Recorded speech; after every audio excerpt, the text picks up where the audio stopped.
Before we get started, I just want you to know up front, past performance may not be indicative of future results. That's a greasy way of saying, hey, we told you. Not on us. Nothing is our fault, period. In 1970, 42% of Americans had retirement pensions. This was a program that the company kicked in.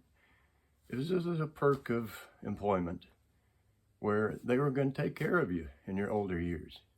In theory, you gave, the better part of your working years to a corporation, and in return for your loyalty and service, they provided for your golden years. What was wrong with the pensions? Nothing. Except people started living longer and they started changing jobs more often. The cost to employers got higher and higher and higher. And suddenly pensions maybe weren't the best way to go about this from the employer's point of view. In the late 70s and early 1980s, an IRS loophole was found by accountants, the 401k. It was a tax dodge by corporations. You could either pay that money in to the federal government in the form of your income taxes, or you could find somewhere else to shuttle that money. It was a loophole. Prior to that, nobody heard of a 401k in 1975. What this did then was shift all responsibility to the employees and all the risks to the individual. To be fair, it's not your employer's responsibility to look after your retirement. That's not on them. It's a perk, it's a bonus. The trouble with that is most Americans don't understand markets. They don't understand compound interest. They don't understand compound returns. And they don't understand compounding costs. The 401k is one of the few products that Americans buy that they don't understand the cost of it, the price that they're paying for this service, the quality of the service, or the risks involved in the service. The individual now is responsible for 100% of the capital, 100% of the risks, and in exchange for that, if everything works out well for you, you're entitled to approximately 34% of the returns. Seems like a great deal for somebody. Over 80 million Americans have a 401k. Enter the mutual fund industry. Somebody's going to make some money on this deal. And they did make money in a bull market. In the 80s and 90s, the skies were the limit. And those profits went up and up and up. Worked out great. Another problem with it is I shouldn't say nobody. Most Americans have no idea what is in their 401k. Well, it's the mutual funds. What do? They group these things together, and that's where you get the term mutual. And then there's funds. What do? How do they make money? Individually, what companies make up these mutual funds? Do you know? Now, this is your retirement. It's your money, and you're paying these people to manage it for you. Well, see, I have my options. I can have high risk when I'm younger and want to take more chances. I can have an intermediate level of risk, or I could have low risk. And as I start getting closer to retirement age, and I want those funds to be accessible, I don't want to take as many chances, so then I have low risk. Okay. What do those funds do? Who are they? How do they make money? Can you tell me that? Do you know? What is the difference between that and a stranger approaching you on the street and saying, hey man, if you will give me a percentage of your paycheck every time you get paid, I will take care of it for you. And when it's time to retire, you might have the funds necessary to live on. Maybe. I don't know. I can't guarantee. Past performance. Do you know what an EXP ratio is? You'll find it in every 401k there is. It's a fee that the mutual funds charge you to manage your money. Now you get charged that fee whether you make money or not, or whether your funds make money or not. These fees can range anywhere from 1.3% to average 2%. A really high one might be 5%. And let's make no mistake, there are a lot of crappy 401k plans in existence. So let's take the old Dave Ramsey approach and say, well, you can make, 7% in the markets. That's a conservative and fair estimate in a bull market. Well, if fees are only 2%, I'm still getting 5%.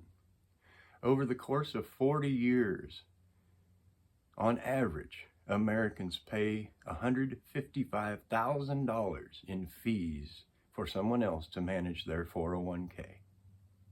2/3 of money that you pay for in your personal account goes to management fees.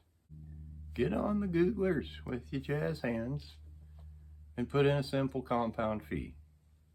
Put in $100,000 and then 2% of management fees. You'll come up with about a $63,000 difference. Charges for your fees. That leaves you with $37,000. About 2/3 of your money is going to someone else. That's a rather exorbitant fee.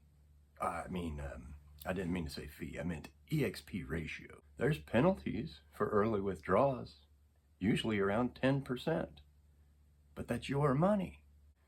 What happens if a crisis comes about? And they always do. Try to access your 401k, your money. Now, ideally, you don't want to touch that. That's for your future. And this is actually somewhat true. But emergencies happen. That's why they call them emergencies. Try to access your funds and have a look at the loopholes and limits and qualifications that you have to jump through to access your money, mind you. It's yours. Have a look, try it. And then you got to pay that money back. It's yourself. You got to pay I don't. Okay.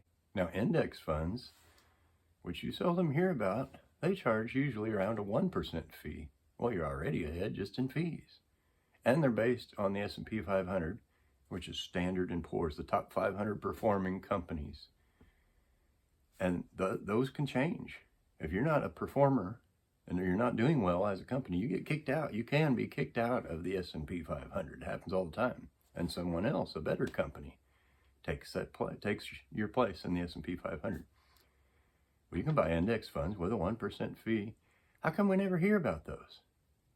Oh, right, the mutual fund managers. It's not in their best interest. My financial advisor said, okay, well, who's a financial advisor? Who can be a financial advisor? And the truth of that is, almost anyone can be. I can put my name on a business card and put financial advisor under it. All I have to say is, hey, past performance may not indicate future results. A full 85% of financial managers are not fiduciaries.